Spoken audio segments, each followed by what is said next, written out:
Where histograms and frequency polygons are useful for illustrating a frequency distribution, a stem and leaf plot is really useful for illustrating a grouped frequency distribution. A stem and leaf plot will separate each data point into tens and ones. For example, the stem score of 85 is 8 and the leaf is 5. So on example 6, we're going to construct a stem and leaf plot for the data that's given. Now the first row of numbers is done for us. So let's make sure we understand how this works. I'm going to start with the number 73. The stem is 7 and the leaf is 3. So I locate the stem 7 and I record the leaf 3. The next grade is 58. So I locate the stem 5 and I write 8 from the ones place in the leaf position. So again, the first row has been done for us, so we can mark out all of those grades now that we sort of understand how this works. And we're just going to continue the process, going to the correct stem and recording the leaf.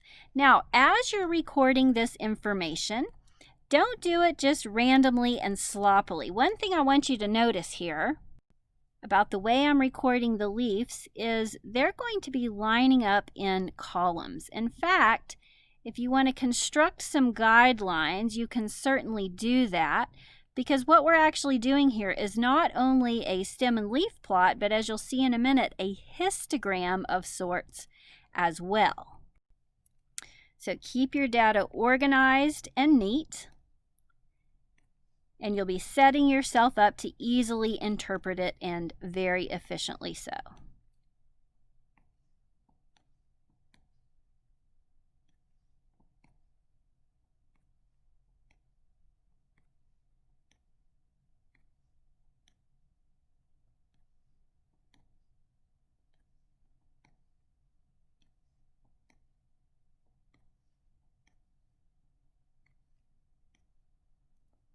Okay, now that our stem and leaf plot is complete, again we can begin to visualize the trend as illustrated by this data set. And as I mentioned, it's a form of a histogram. The rows in the numbers in the rows themselves, if I frame them with bars, begin to resemble a histogram.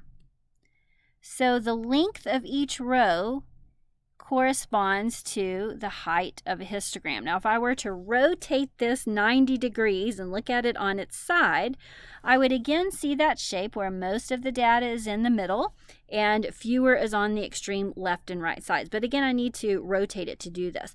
So the stem and leaf plot is a very efficient way not only to construct a grouped frequency distribution, but a histogram all at once. And it's a very simple process to do.